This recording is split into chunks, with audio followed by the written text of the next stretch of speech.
surrounding illegal mining and the fact that it's very important for us to protect our environment. I can't think of any musicians who have put it in any better words than Stonebwoy, making a point about the fact that it is basically greed that is driving this particular trade. We know that there's been a new government in office since January 7, 2025, but already there's a protest that has taken place. In the last couple of months also, we have seen the Media Coalition Against Illegal Mining raise various concerns about government's fight against illegal mining. Government's response has generally taken various forms. We know that there is a coordinated effort led by the military together with the police going around various parts of the country at various points in time, clamping down on illegal miners. There's a story that we told you some weeks back about an entire mining community that has sprung up in some parts of the country in the western region, where they had even their own source of power engaged in illegal mining, and the government, through the efforts of the security agencies, managed to move in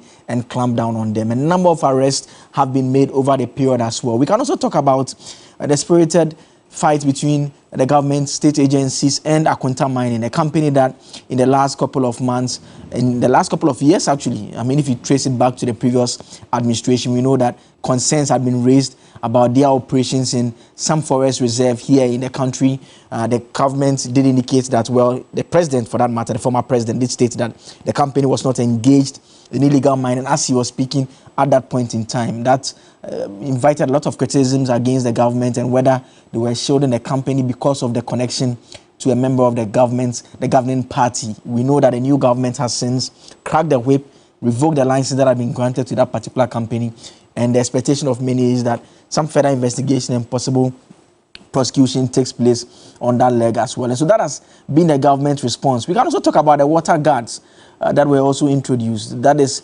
one aspect of the government's response that many criticized as well, expressing concerns about whether that is a sustainable approach to dealing with the subject of illegal mining.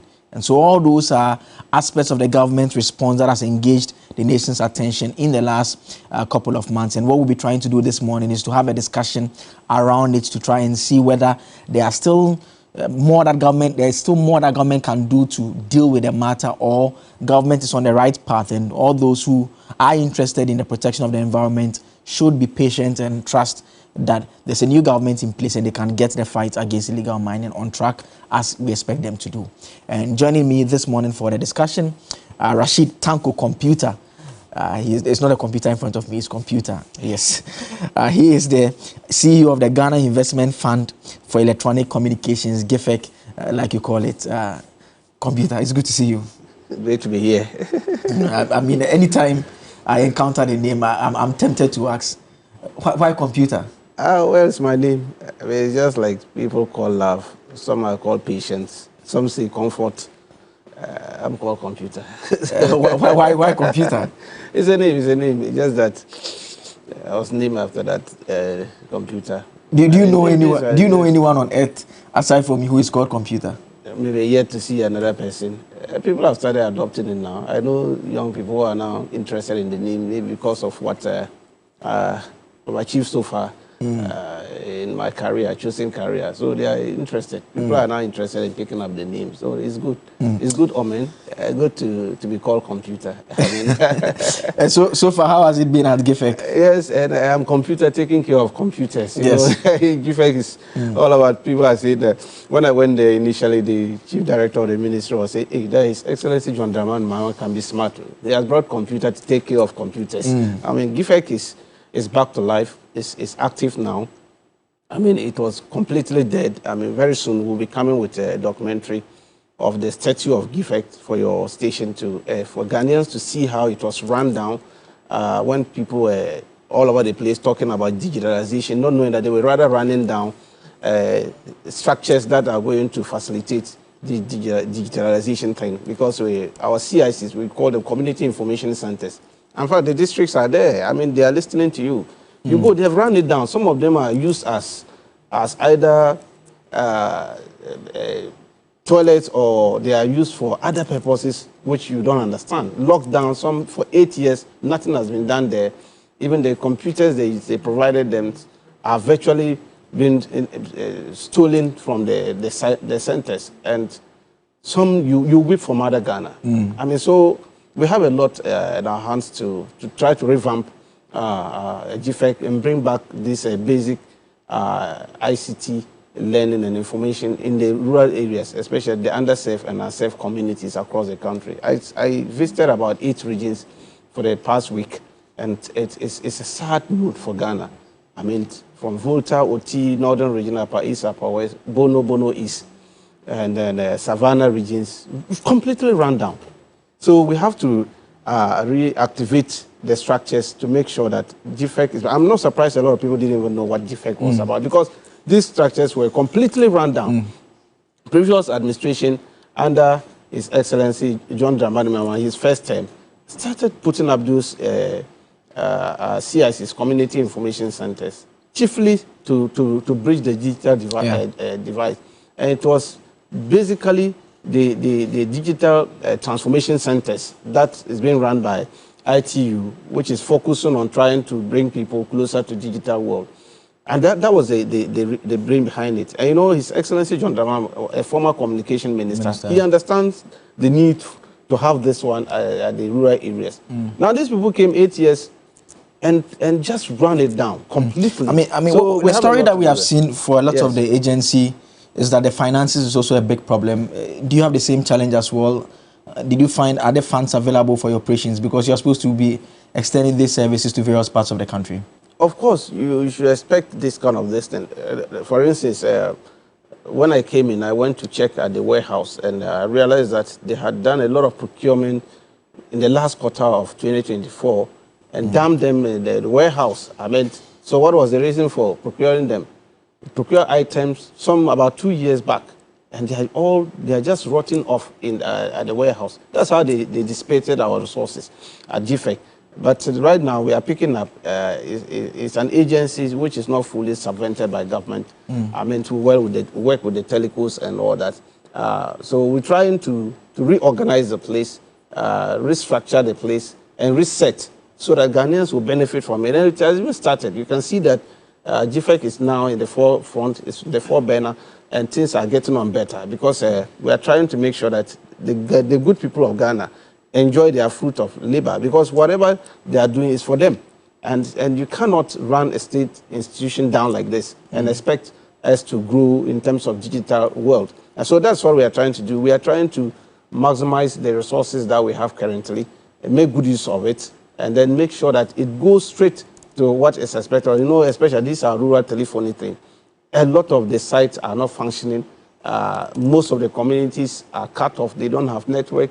And we have to make sure that they get these things. Because if you are talking about digitalization and your communities are not networked, they are not connected to any network, what are you going to do? I mean, your digitalization is just in Accra or it's in the MAF. And that's why we are trying to run away. As a government, we are trying to make sure that we bring it to the doorstep of the ordinary Ghanaian, the rural folks, so they say enjoy it. We see that we've just launched lady teachers in IT in Tamale last week. I went to launch it.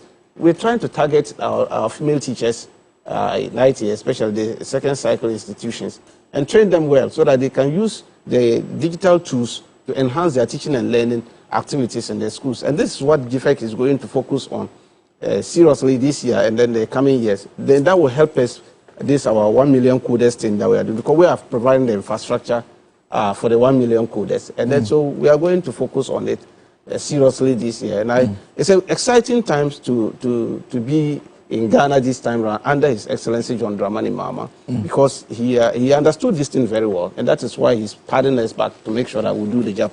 I mean, I'm sure we'll have much detailed conversations with issues surrounding GFEC subsequently, but joining me on Zoom using technology, I mean, obviously, as part of the discussion this morning, Dr. Samuel Afriyie. He's a political analyst. Doc, thank you so much for joining us this morning.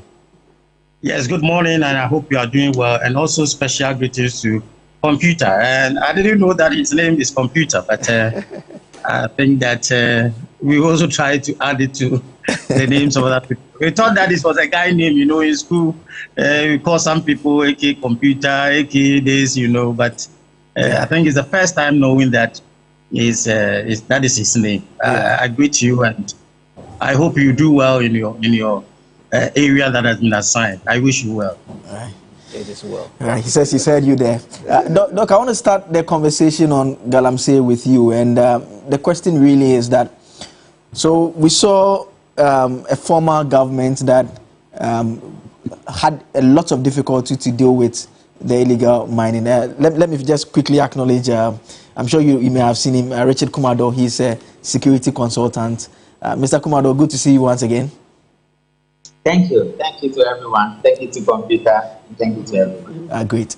Doc, let me come back to you, Dr. Free. The question I was asking was about the politics of Galamsey. And we saw a government that was heavily criticized go into an election, and the critics had made a point about how the government was not dealing with illegal mining decisively. There were demonstrations, mainly citizen-led demonstration, that at various points had the involvement of political actors. The government lost the election, and a new government has taken over office. And just 4 or 5 months, another demonstration has taken place. There are those who are already saying that, is it not too early for this to take place? Should the new government not be allowed to settle, or the citizens' push for results should still allow them to drive and not give the government any breathing space? I don't know how you process all of this that is happening. Yes, thank you once again. You know, when it comes to Galamsey, which is the illegal mining, and we also have the small scale, which is the legal one, the small scale, the ones that are recognized by the law. You could realize that during the MPP time, they were complicit in this Galamsey issue. A lot of demonstration, as you have described.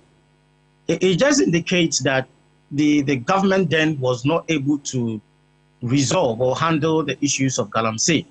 So it led to some of these agitations, and Ghanaians were demanding even total ban, they were even asking for kind of certain restrictions, regulatory bodies. And so there was all bodies, you know, even from our end, the university, teachers association, they were all on board. So it was something that was a great concern. Even the TUC went on strike to that was then, but it was averted.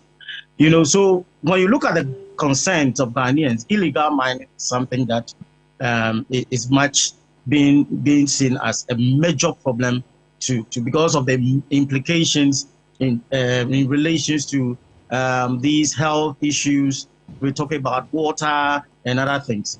But now a new government is in, and possibly if you want to assess the government in terms of its performance or in relation to how it's handling the illegal mining, then probably you have to look at their solutions to resolve the illegal mining. I think when you look at their manifesto, you see they outline some issues or ways that they can use to handle the illegal mining. I can mention, let's say, about 4 or 5. I think it was 6 key points that the NDC manifesto was trying to address.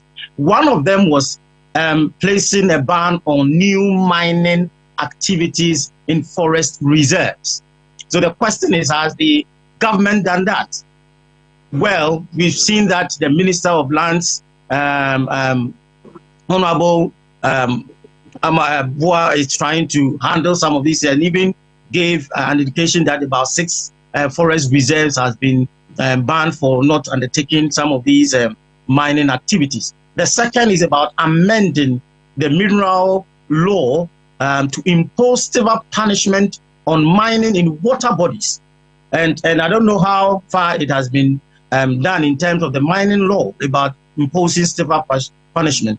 And the third one is decentralized regulatory and licensing process for artisanal mining. You know, so they are also talking about how to decentralize or domesticated offices or ways of these miners to handle some of these issues. And Gold Board was part of it. And I think the government has done well to come up with a Gold Board to regulate the small scale mining, but not specifically on the illegal miners. So, and that is where probably the issue comes in. We talk about resource. These are all the things that the NDC manifesto has been stated to address the illegal mining or the mining sector. And that is what we are looking at. But for now, it seems the process that the old ways of handling galamsey has been, I think, one method, burning excavators, going to these people, arresting them, deporting the foreigners as the MPP did last time. The NDC is also doing the same. So there's a common approach that you don't see a new way of trying to resolve. That is why we have not seen much improvement in handling some of these illegal mining situations. I think we are looking at the top, but we are not looking at the down approach to resolve these issues of what illegal mining. And that is what is happening. And I'm telling you, the partisan approach or the politics aspect of it, where political parties, the political party members are involved. The MPP were involved. Now you see some element of the NDC also involved. And this is how it makes it a little bit complex. We have key members. It's now being seen as a cabal, where we have some policemen, some military people, some judges, top hierarchy of political activists. They are all involved. So it becomes a complex. In some chiefs are also in, and that is where the problem lies. How are we resolving this issue when you have these cabal system working towards these illegal mining? And that is a major problem for this government to handle. And I believe that if you all come together, and for some time now, people who are behind, I think that is where the issue comes in. People who are behind, for example, Akonta Mining has been accused or alleged that they've gone against the mineral regulations, in which where the minister has requested that the Akonta Mining license should be withdrawn. But you realize that those who are behind, let's assume Akonta Mining has been alleged for, what are the process involved in getting those people that has was not able to go into these regulatory bodies, the mining regulatory bodies, and been arrested? So we are talking about people who are behind. Always you see the surface, people who are there, the ones that will go for their daily bread are being arrested. What about those behind the veil? This is what we have to look at. When these people are being targeted, but because it's a kind of a cabal, it tends to be very, very difficult to get some of these people. Anyone that goes infringe on our mineral laws, and I will suggest maybe we come out with a mining court that will handle some of these issues in a different way, and maybe we review, as it was stated in the NDC, that mineral mining law should be reviewed in a way as soon as practicable, so that we can have stiffer punishment for people who are engaging, and a mining court as well. If not, I'm sorry that we will always come back with the same approach of resolving the issue. And I think that we might not be heading towards a good direction for our country in resolving these galamsey issue. Kumado at this point. And Mr. Kumado, the question is, from the security angle, the operations that we have seen take place in the last couple of months, would you say that you find it to be any different from how the previous government went about the operations to clamp down on illegal mining? I think the objective is to stop it or to minimize the effect of galamsey on the national security front. The IGP Yohonu has taken it personal. He has mobilized people into the forest to take care of some of the effects of these galamsey activities. Some officers who have overstayed or have been alleged to have been compromised have been transferred. Then they are also having the support of the minister, the sector minister, the Minister for Lands and Natural Resources. The speed at which it's going and the collaborative nature at which they are working, I think they will be able to do it. The scale of galamsey is huge, and what has been done over the years is very damaging. It will take a little bit of time to get it done. But if you look at the front and the nature of the activities they are getting involved in, the speed of the minister, the involvement of the police and the military, and all other persons within the national security space, I think they are on the right path. We need to encourage them and let them push it through. And for those who have pointed or raised concerns about the operations, they make the point that they don't see, and Doc to an extent makes that point as well, they don't see a clear coordinated approach that goes beyond what we are seeing the main forces that are being deployed undertaking. Beyond that, so for instance, if they come to this area, they embark on a swoop and they leave, what happens? Is there any system? Are we strengthening the agencies to ensure that they continue monitoring those places? Because they make reference to Operation Vanguard, Operation Galamstop, Operation Halt, and say that this was the exact approach. Go around, arrest, clamp down, but the people just keep going back or going to different areas. No, I think it's the methodology of the activities of the Galamseyers. Once you understand it and you understand the modus of operandi, then you will appreciate what is being done in the front lines. Are the people in the front lines doing something different from what has been done before? Yes. Are they facing difficulties? Yes. Are they doing their very best? Yes. Should we allow them to do their job? Yes. Do we make resources available to them? Yes. Should they run faster? Yes. Have they done something good? Yes. Is the scale of the Galamsey activity very damaging to national security? Yes. Should we treat it as a national security threat against the state? Yes. Who are the people we need? You need everybody within the space to get involved. So the issues of the Operation Vanguard, Operation Galamstop, and many of those ones came with it's an initiative with an ideology. They face difficulties. This particular one that is being happening now, if you look at it, it's been led by the Sector Minister, Lands and Natural Resources. I see the Minister for Environment involved. I see the Forestry Commission involved. I see the Environmental Protection Agency involved. I see the Ghana Police Service involved, very active involved. And I see the NIB or the BNI officers involved in terms of intelligence and many of those ones. They are doing something great. They will not speak about it. For people to see that the holes have been filled or the dark hills has been filled, it will take a little bit of time.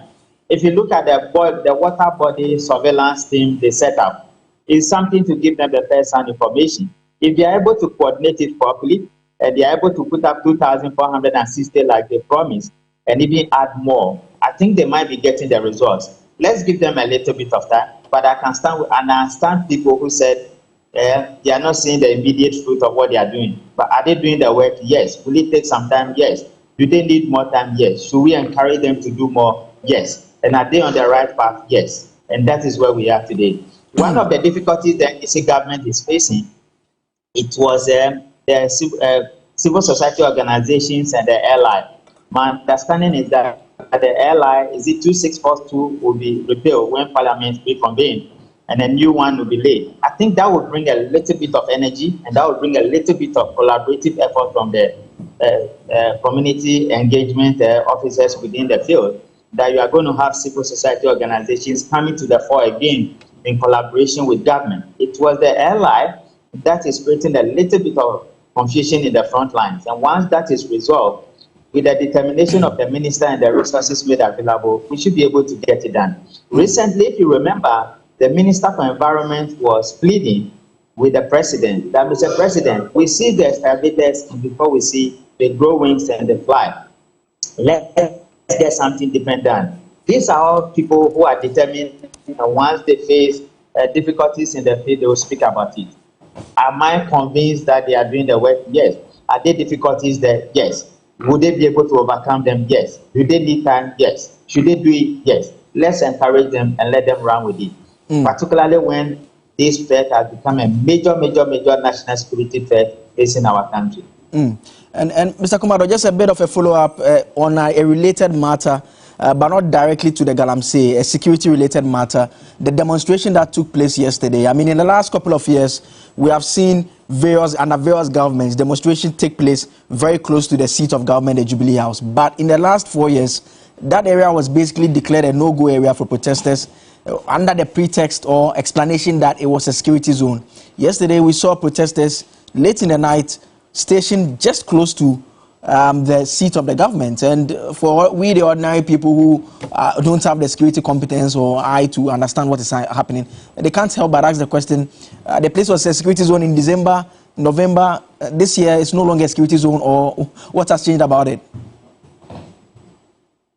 No, there's a little bit of confusion and lack of understanding based on public education and people not willing to understand the governance structure we run. Anytime NDC is in power, their governance frontiers is a little bit different from when NPP is in power. And once you can understand the two dynamics, it makes life easier.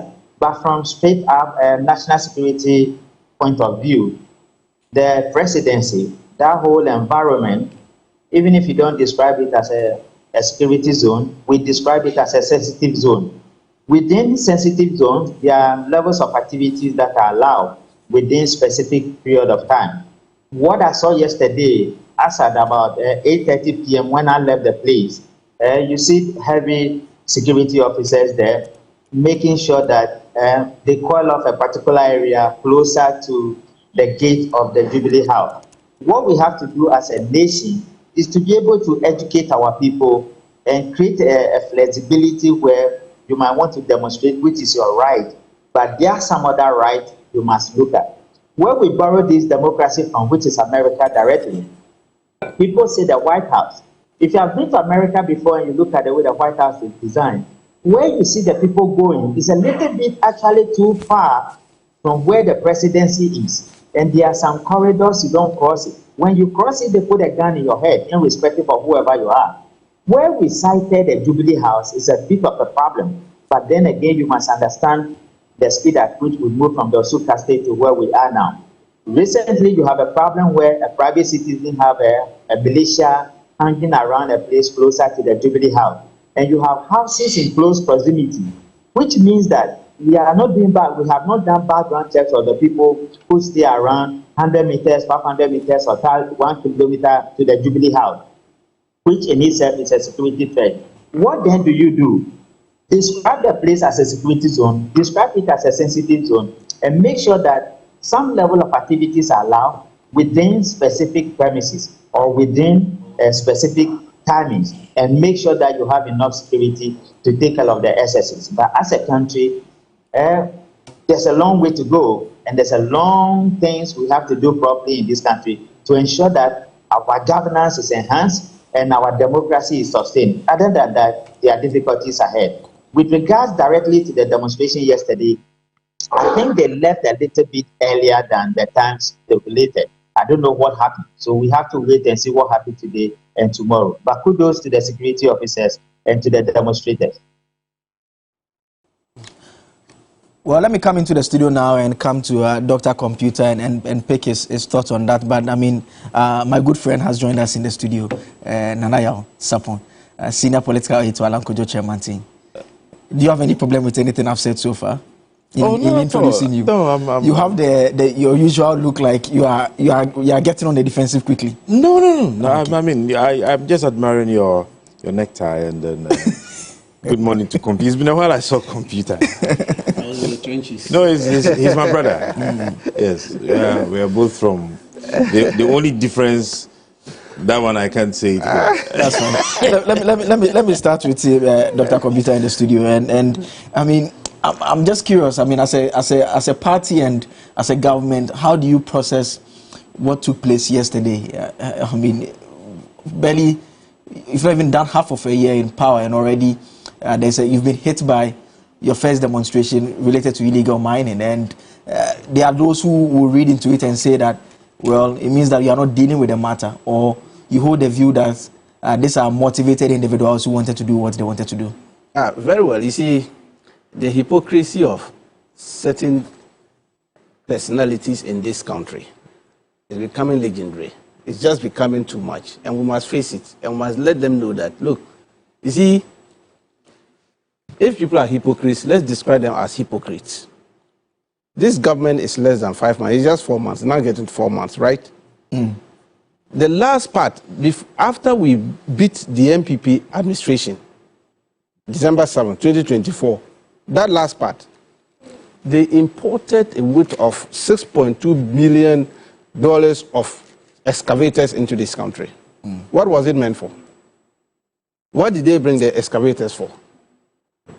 You see, they have exacerbated the issue of Galamsey to the extent that even they themselves were there fighting each other over Galamsey size, concessions, and all that. Now, these people have messed up the country through this party here sika policies. Then a government came into office, less than 5 months, and you expect that government to overturn this evil thing that you've perpetrated on the good people of Ghana for 8 years. This is complete hypocrisy.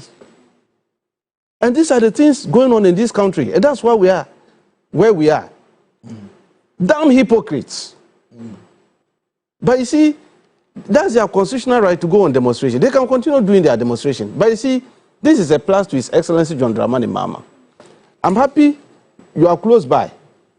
Your station is just a stone throw to the Flagstaff House.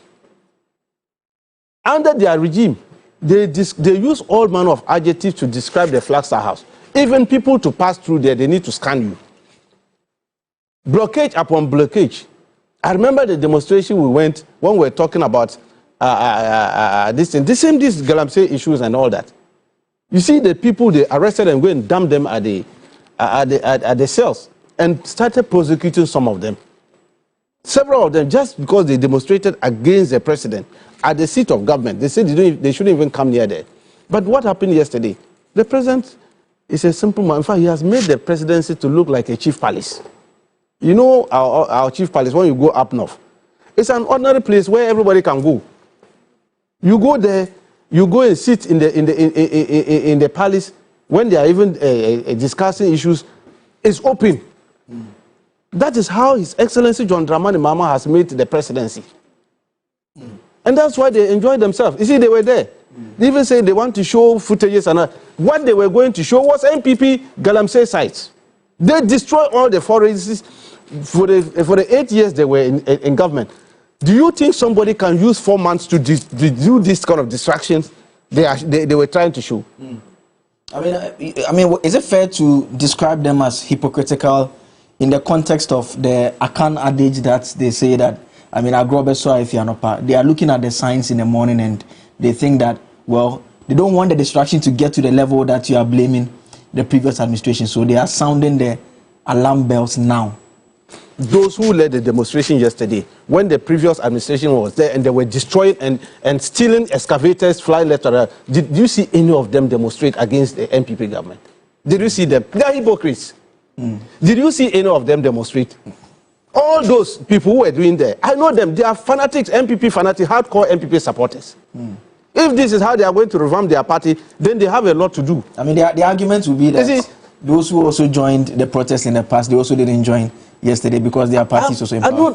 I'm saying that they have seen practical implementation of policies that will curb this Galamsey thing. They have seen it.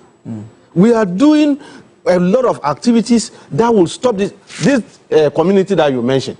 It blossomed under NPP administration in the forest, a whole community of Galamseyers. They have their market, they have everything, and they were doing there. NPP could not stop them because they were benefiting directly from that illegality. We came and destroyed it. My boss led a team and they went and destroyed it. Dr. Mani Boama, good morning to him. He's doing a yeoman's job as a defense minister. He went and destroyed the whole place in the forest. Okay, look at what Amabua is doing with this, trying to make sure that chase away these Galamseyers and all that.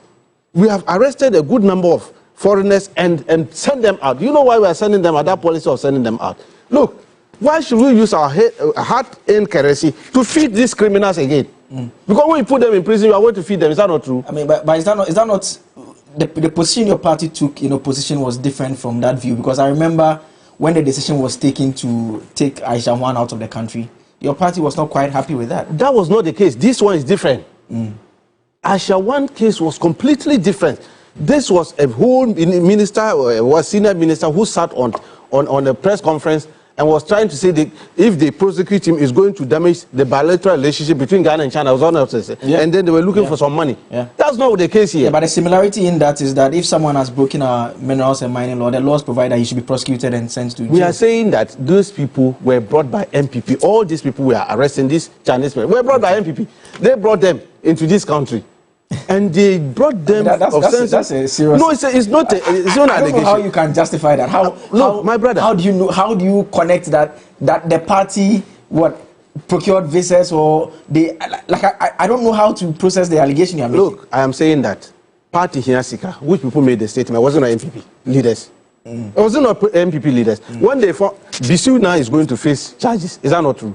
The special prosecutor says he's going to file charges against him. Was he not the secretary of that interministerial committee? What were they doing? Why are they prosecuting him now? Okay. That's what I'm saying. I said these people, a cabal form known as MPP, destroy the forestry. His Excellency John Dramani Mahama is now coming to reclaim the forest and put everything in order. And these hypocrites are hitting the roots. And we can't call them out and tell you are hypocrites.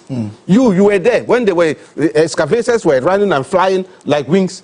You didn't demonstrate. You didn't see anything wrong with it. The man is now trying to resolve the matter.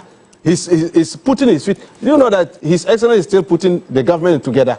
A lot of things are now being done behind the scene. The security is now taking control of the grounds. I thank the IGP for removing those LPP guys who were clothing themselves as security apparatus. We know them. We know what they were doing. I was always with them chasing each other, and we know what we are talking about. These people aided them to do this kind of thing they were doing. All their leadership, we can tell them very soon. That's why we say when the frog dies, that's the time you see the full length of the frog. Now we are seeing the full length of the extent of damage the MPP administration caused to our forest areas. These hypocrites should spare us the nonsense that they are doing. We are not preventing anybody from demonstrating. You can do your demonstration, be civil, but please, let's face it. Okay. The reality is staring us. And they must know that His Excellency John Dramani Mahama is on top of issues. He is going to deal with the Galamsey matter, and he will resolve it before we get to 2028. I can assure you.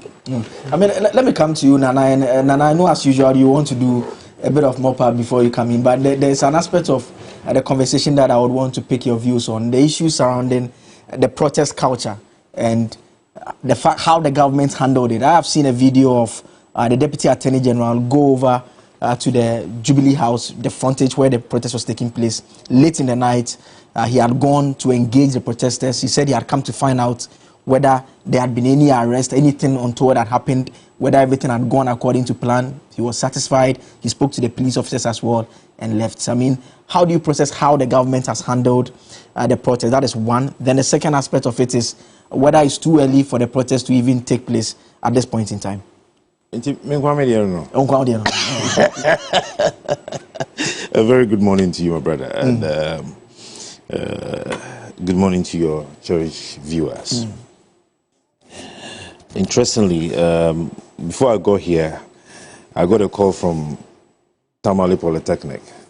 You know, that's one of my alma maters. I did marketing there, and they have made it a point to be watching TV3. Oh. And the likes of Dr.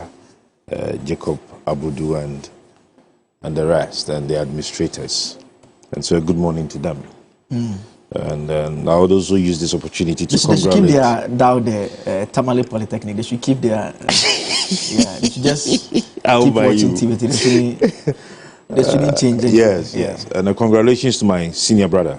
He graduated, I think, somewhere last week. Unfortunately, the family was not able to accompany him, his PhD. And he's also at Tamale Polytechnic. So, Reverend Kingsley Jace upon congratulations to him. Now to your question as to whether or not the protest is too early. If you would ask me, why not? I think that the gentlemen who have organized the protest, have done it too early. And probably it's the usual youthful exuberance.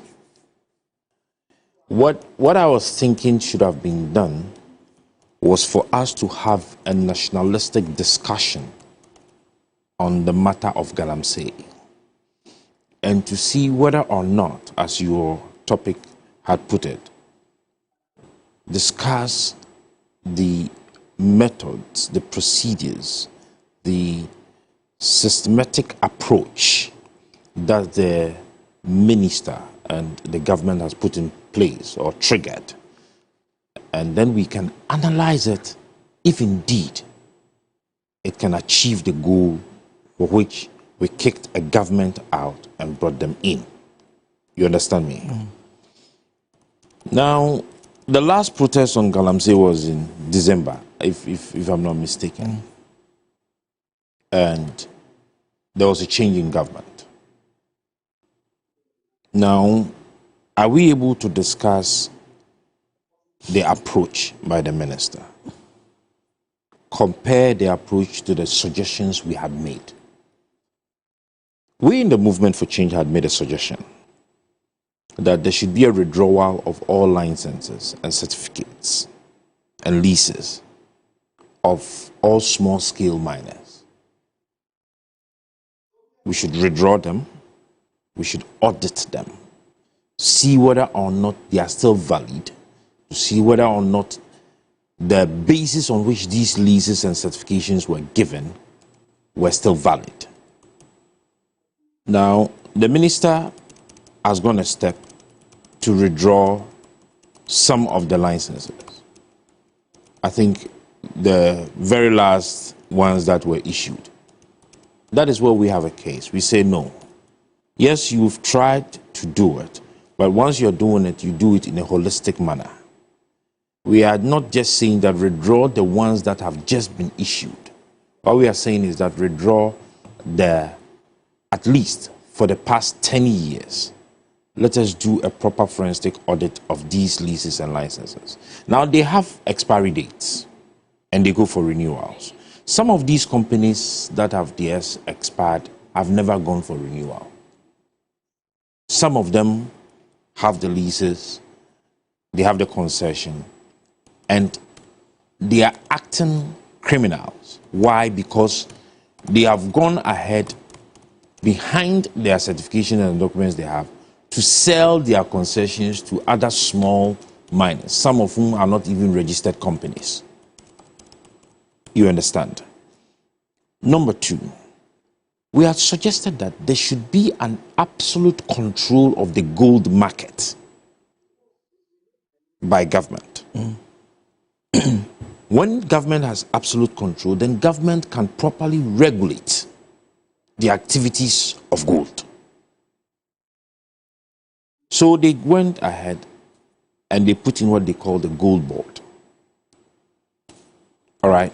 So the gold board has a mandate to regulate the gold market. They are in charge of the entire export and import of gold, the sale of gold, the assay, the processes that is being involved in gold. We are looking forward to a time where the gold board would even push, all right, to being or having a seat on the table where gold prices are determined. Because in as much as we mine gold here, we do not have a seat on the table. Let me come on say. So once we have, government has control, people are forced to fall in line.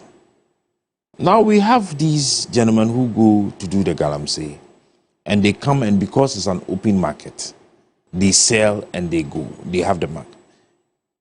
People just buy and they export it, whether legally or illegally. But now that there's going to be an absolute control of this whole gold market, it's going to deter the illegal miners. Because when you have gone to illegally mine the gold, who are you going to sell it to? Yeah. But when you have come to gold board to sell, there are some documentations that they are going to require of you before they buy. The company registration, where you got the gold from, you understand? All of these things you're supposed to. So at the end of the day, you cannot bring an illegal product to them to come and sell. So it means that those Lebanese and the Indians and the Chinese who are, and the politicians for that matter, who are financing these illegal activities would be forced to come out. It is another way and form of lifting the veil. Because if you have gone to mine and you have brought the product and you cannot sell, you can't keep it in your house forever. Yeah. It's not, and at the end of the day, those who have gone through the proper way of mining would have their market, would have sales. And nobody would want to invest money in a place and cannot recoup. You get it? Now, when they have done that, then we would have to coordinate properly with the security to be able to block all leakages whereby gold is smuggled out. Because there's this document that I read some time back. I don't know if it was published by a minister, former minister or something, that said that he went to Dubai and... I think the former vice president. I've seen one, the former vice president. Yes, and the amount of gold, the quantity of gold that the people of Dubai are saying that they buy from Ghana is not what was documented. So then we are able to block all of these smuggle avenues. So my take is this: are we comparing the steps? Analyzing the steps that the government is taking? It might be slow, but yes, I've heard people talk about declaring the state of emergency. Of course, we had said that, yes, declaring the state of emergency. We push further to say the minister should declare the areas where these galamseys are taking place, especially with our forest reserves and the water bodies, a security zone. We have the security experts. I've not been to a security school, but at least the little knowledge I have, when you have declared a particular area a security zone, it means it's a no-go area for ordinary people. And so if we find anybody within that enclave, the person is arrested. If anything happens to you when you are in a security zone or a security area, you can't hold anybody accountable. So if the minister has come and actually activated the call by security services to declare these areas as security zones, it means they've taken a step. Because we are the same people who came to say that when they have declared a state of emergency, it is going to affect economic activities and livelihood. But the small areas which these galamseys are taking place, if they declare security zones in those forest reserves, I do not think it's going to affect any business economic activity. Yes, we have community dwellers who have their farms in some of these areas. They know themselves, and I think it is for that reason that they brought these. They stole our yellow color to sew a uniform for them. The water guards. The water guards. You get it. Per the information we got after we said that the water guards are not well trained to be able to face these murderers. I called the galamseyers murderers. The explanation we got was that they are more like community informants, community watchdogs. So they would look and monitor at the activities of these galamseyers and report to the security services. Absolutely good. You get it. So we need to be able to analyze the systematic activities that are being triggered to dealing with these galamseyers. I have asked a question to the protesters that, in their view, are they able to make suggestions to government on how to deal with the matters of galamsey? When we were fighting the government as against dealing with the galamsey, dealing with the galamsey, we had made suggestions. We put out a 10-pointer to dealing with the matter. You get it? Okay. If you go to these communities, the reasons why they are involved, and of course the security matter involved in it because there are no job opportunities. We have suggested that there should be a better collaboration between the youth ministry now in existence, all right, the Ministry of Lands and Natural Resources, and the Finance Ministry.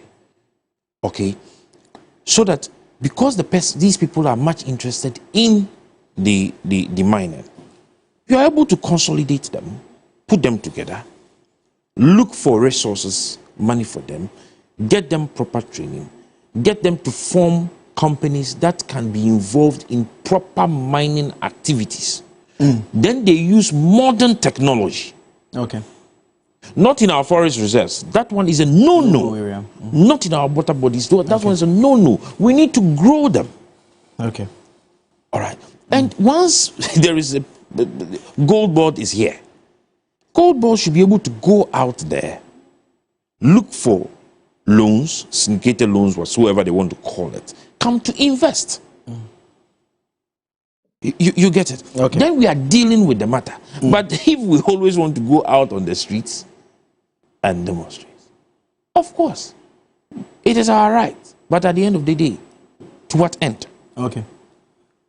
Let me bring back into the conversation Mr. Kumado. And Mr. Kumado, I mean, Nana makes the point about state of emergency and declaring the water bodies and the forest reserves as security zones. I mean, those are two suggestions that I heard some of the protesters make reference to. In fact, late last year, the conversation across the country was tilting towards the need to declare a state of emergency in these mining areas. I mean, from your expertise as a security consultant, what does it mean to declare those areas as state of emergencies or security zones as well?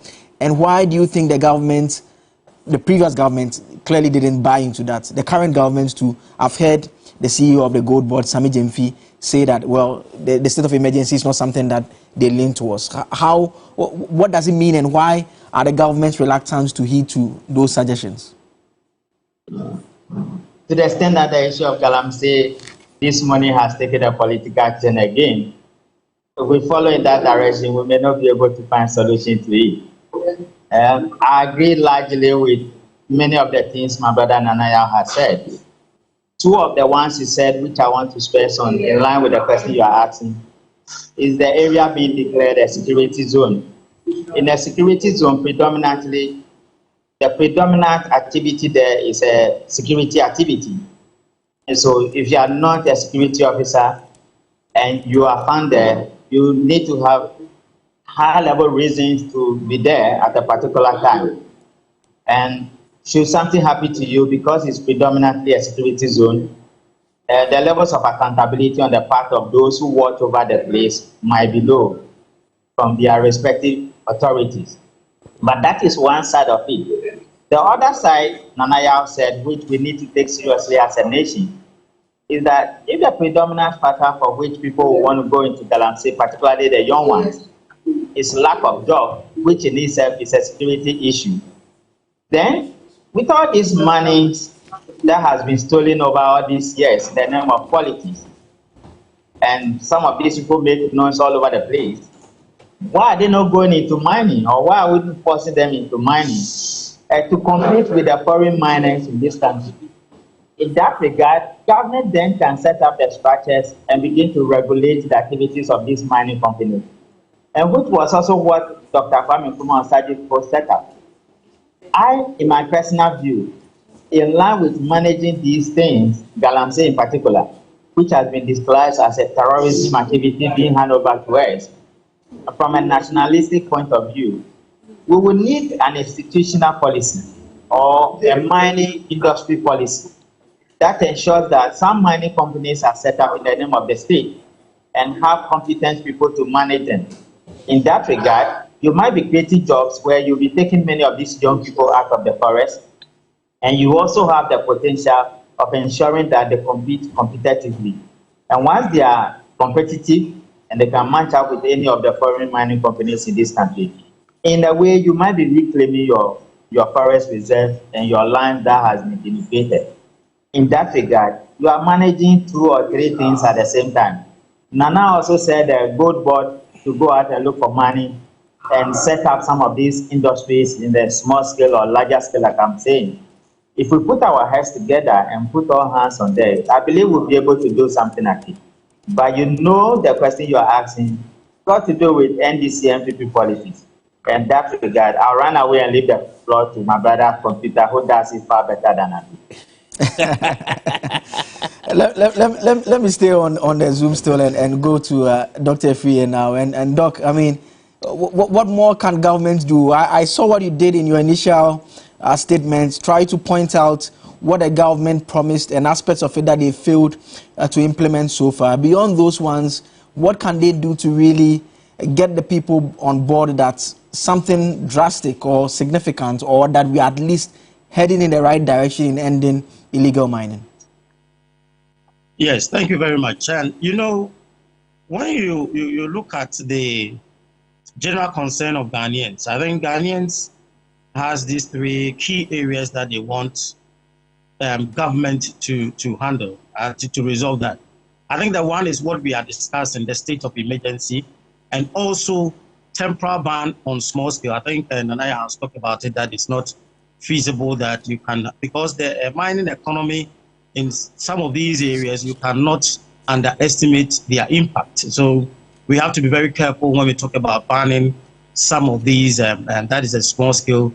And the state of emergency also have the same implications of trying to handle these, some of these mining areas.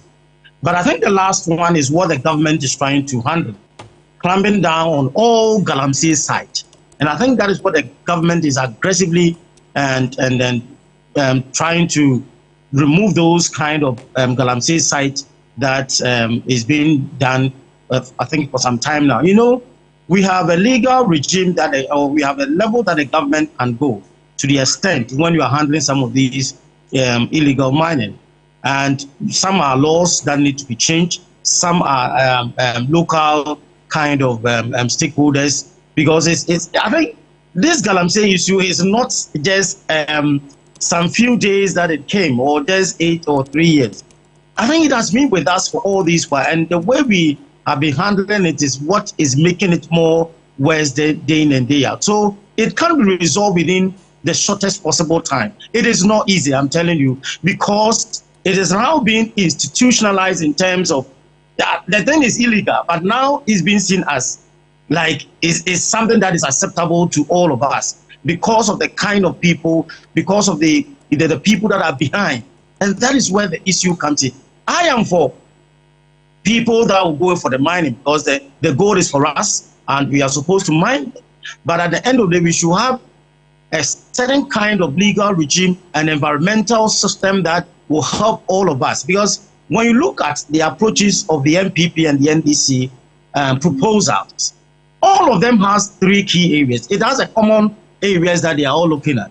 One is improved practice, that the NDC will propose a state-of-art technology to handle that. The NPP says that we will make Geological Survey Authority to handle these with data. So in terms of improved practices, you realize that they all have an agenda towards that.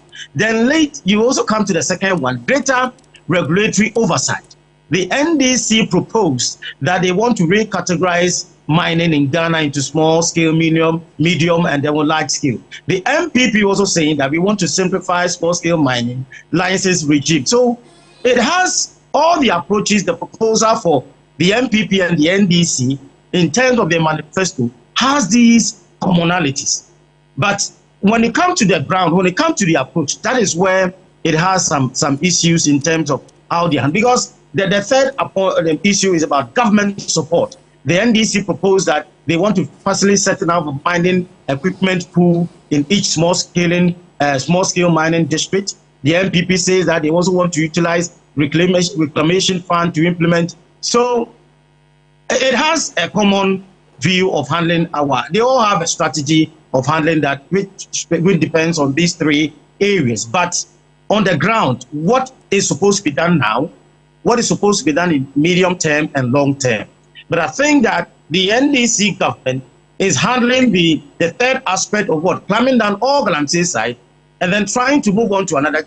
It's not that we can easily assess government within the 3 months, because one, government administration was not set up well for the new government, even the minister, the MPs, because if you want to handle issue, there should be a system of governance, there should be a system of administrative tool, machinery that will handle that. So people are saying that it's too early. I think I will agree with them in the view that because you need to have a machinery that will handle these kind of endemic, rooted illegality that has been for all these while. So I think we have to give the government some time and let's move on to another stage of trying to get people out of the forest, as the minister has assured, making a press release some time ago, I think about a month ago, about some forest reserve that they have sacked those people that are mining. And I think the law has to be changed, as they have said in their manifesto, that the mining law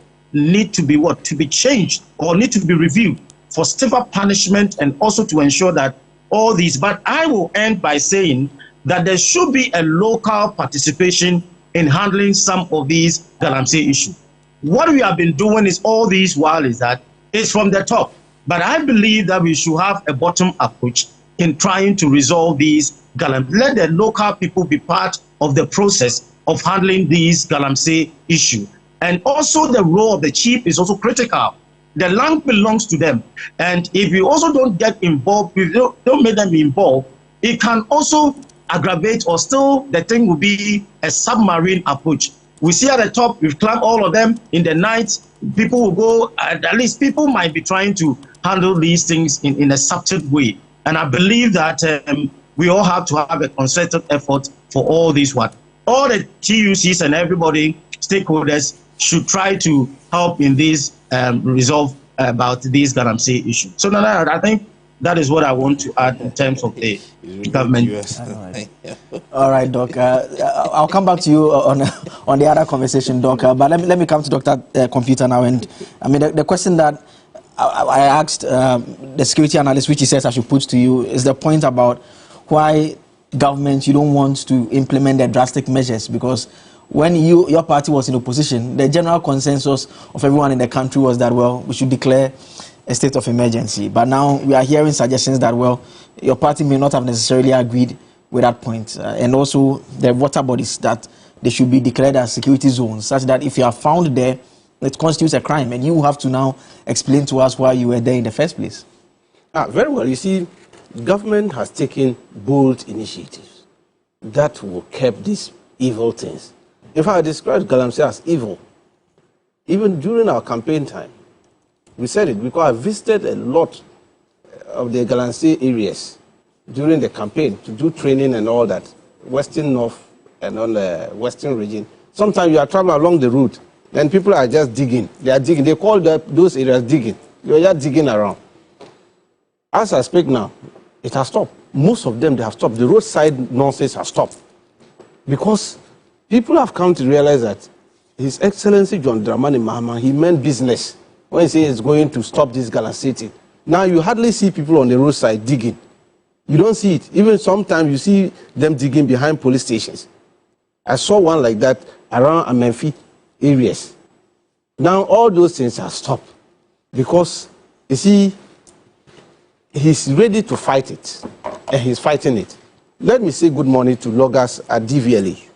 They are doing a fantastic job there. Do you know that they are now going to register all this thing, excavators? Yes. They are done with the process. Yes, they are doing that. That's why I'm thanking him, loggers and his group, DVLA. But put it right, because they are not registering it. They are registering it at the point. That is what we are saying. They are able to track all this in their movement. That's what they are going to do. Are going to, and they are. It takes a very bold initiative from a president of His Excellency John Dramani Mahama to do this. These guys were not doing it. That's why we have all this problem we have. How can you know how this excavator looks like? It's not a small machine. And to manage its way all past all these barriers, and get to. Sometimes when I'm driving, I see police stopping some junk vehicle to say they are searching it. Some junk, small vehicle like that. Meanwhile, an excavator will pass by them and go all to the forest and go and destroy the forest. And you sit down and say, I shouldn't describe MPP as hypocrites. And they are parakeets. Now we are going to track them. The point of entry, wherever they are coming, they will be tracked. DVL is going to track them. Put this thing on them. You see, it's not about declaring state of emergency. That will resolve the matter.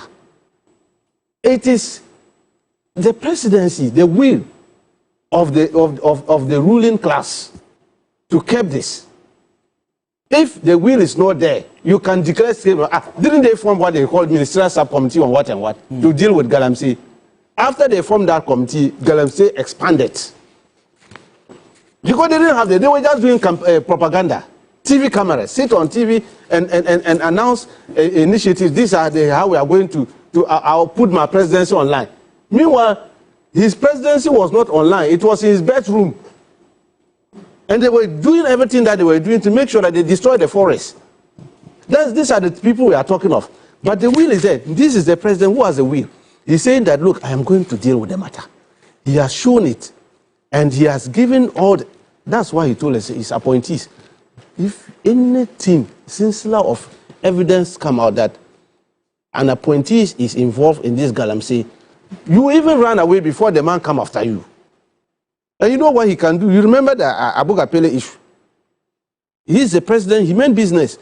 He wouldn't deal lightly with matters of this nature. That's why he said no appointees whatsoever should then come near galamsey matter.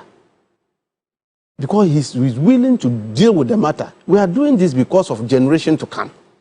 If we don't take care of the forest for our generation to come, we destroy because of our parochial interests. We just want to make riches within the shortest possible time. And we are destroying the forests. That is why the president is saying, no, it won't happen. And then so, it's not about just declaring state of emergency. It is the presidency that is committed, the commitment from the presidency and the appointees to deal with the matter. I am saying that we saw it for 8 years, 96 months. These people used to destroy the forest, destroy our cocoa industry. That is why we are having difficulties with this cocoa matter, because they have destroyed the forests. And now, you want somebody to use 4 months to overturn 96 months. That is the hypocrisy that we are facing in this country. And when I'm saying that we have shown enough commitment to dealing with the matter, yes, the presidency has taken the bull, it's holding the bull by the horn. And it has given Amabua, Honorable Mutala, the environment minister, the defense minister is on top of his job to make sure that they will come after those people involved in this. They are coming after them, and they've shown it enough. A lot of the site has now been closed. If you look at it, the friend just said, look, around Mampong and all these areas, Galamsey sites, all of them have closed. The youth are saying they want to go in for a Ejumawura. You know, it was launched yesterday.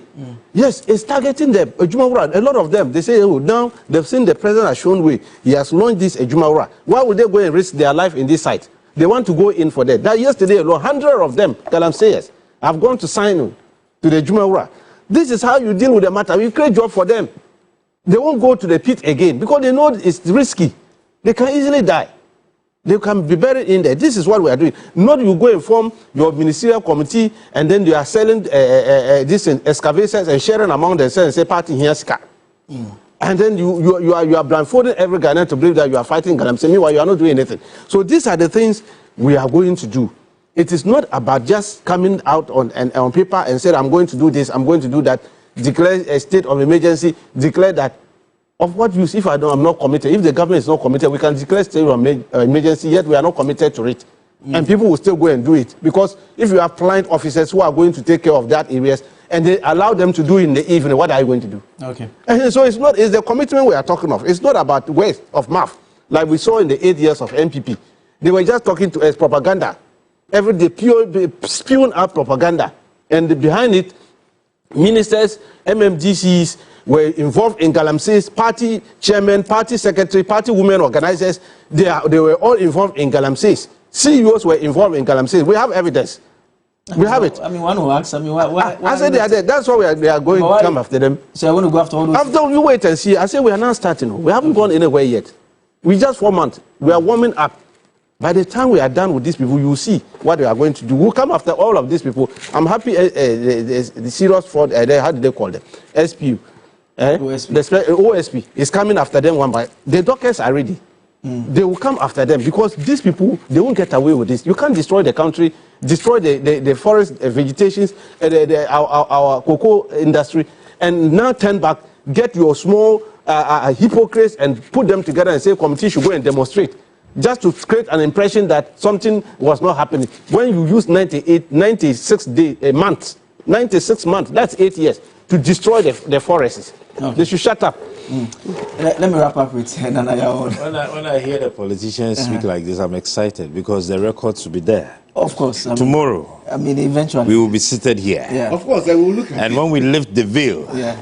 we would know Yeah. whether or not what they are saying is indeed true. But you see, these are security matters. One of the gentlemen on the Zoom was mentioning some elements that gets involved in Galamsey and makes it complicated. And so the Galamsey is more of a cabal, which I agree is a web. So you would have the security branch, you would have the political branch, you would have the chieftaincy branch, to the extent that we have religious leaders and opinion leaders of communities deeply involved in the activities of Galamsey. All right? And so it makes it very complicated. These security men who are supposed to go fight Galamsey themselves, some of them have never seen gold. So once they are given an ounce of gold, they are excited. They bring it home to their wives and they want to be there. We have the politicians who pretend they do not have the money to finance these activities. But yet, their political activities are being financed by Galamseyers. And so, in my view, when there is a company that is formed that will be involved in issues of mining, in as much as we would want to protect the members of the company or the shareholders whatsoever of the company, sometimes it would be appropriate that we get to know those who are behind these companies. And I was extremely excited what happened with Akonta Mining. And I think I was here last week and I said that the minister should not leave it at that, but we should trigger the process of lifting the veil to know who these persons are. The minister should not leave it at that. We should be able to put together the necessary facts to push for a criminal prosecution. Because the terms of the contract have been breached. If you have been given a lease from what they are saying and a concession, you do not have the right to sell it off. Okay. You understand me? So if they have been able to sell it off, it's a breach of the contract and to an extent also a criminal activity. So we should be able to deal with the matter. So drumming home the fact that there should be more punitive measures. The laws are there. The LI 2462, of course, I've heard Sami Gyamfi mention the fact that once Parliament resumes, they are going to trigger the process of revoking the LI, which has to do with the environmental protection and mining of forest reserves. I was even wondering when I read the LI, what the name and what he's seeking to do. So what is seeking to do? You are those who've been to the law school. You know the interpretations of the LIs. So it's environmental protection, then into bracket, The mining in forest reserves. So what regulations. even went into the thinking? How? So when they were drafting the LI, what were they thinking about? That you would want to push the agenda that when they are able to prospect minerals in forest reserves, we should give the permission for them to go destroy our forests. What went into thinking? You get me? And this, you shouldn't be surprised, eh?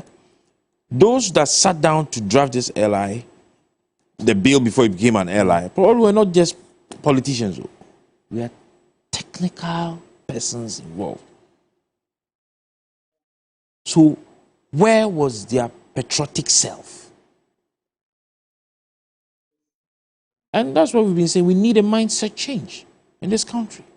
Should it all be about the money you're going to put in your pocket, destroying lives? Is that what you want to do? We need to think deep into issues. We need to think deeper into matters. And this should be a collective fight. Because it's not just about today. It's going to be about tomorrow. You know, if you probably, you see, there is even shortage of bottled water in our system. The companies are not being able to produce. Why?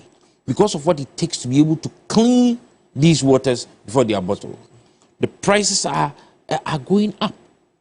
The cost of production is going up, and they are not able to price to meet the cost involved. Make up for the cost involved. So why are we doing this to ourselves? And this is a serious security matter. This is a very serious security matter that we need to look deeper into it. And I think that the President, His Excellency John Dramani Mahama, has taken a good step. All right? He should not just leave it at that. His members of government should not be involved, or when they are caught being involved. No. He should set up spies who would be able to fish out. Because some of these gentlemen, just like Akonta Maini, they are very smart. Yeah. They would hide behind others to do. And I was telling you, Akonta Maini thing, they will tell you that they have not been involved in Galamsey because they themselves probably have not been involved. But how did the people who are involved get onto the concessions of Akonta Maini?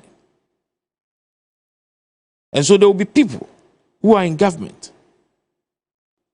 all right, who will directly not be involved in Galamsey, but will probably have branches of themselves. Okay. And that is what we should be looking out for. All right. And we stated already, there should be a specialized court to this effect. Yeah. Right. There was even a period. There should be a specialized court to this effect that immediately these cases get in there, they are dealt with. I do not agree with Computer when he says that the law about the statement from the minister saying when we arrest these foreigners, we should take them back. Why should we take them back? And who told you it is government money that we are going to use to feed them? Didn't you know imprisonment with hard labor? They will work to feed themselves. If they are arrested, they should be prosecuted in this country. Aside them serving the jail term, they should be made to work.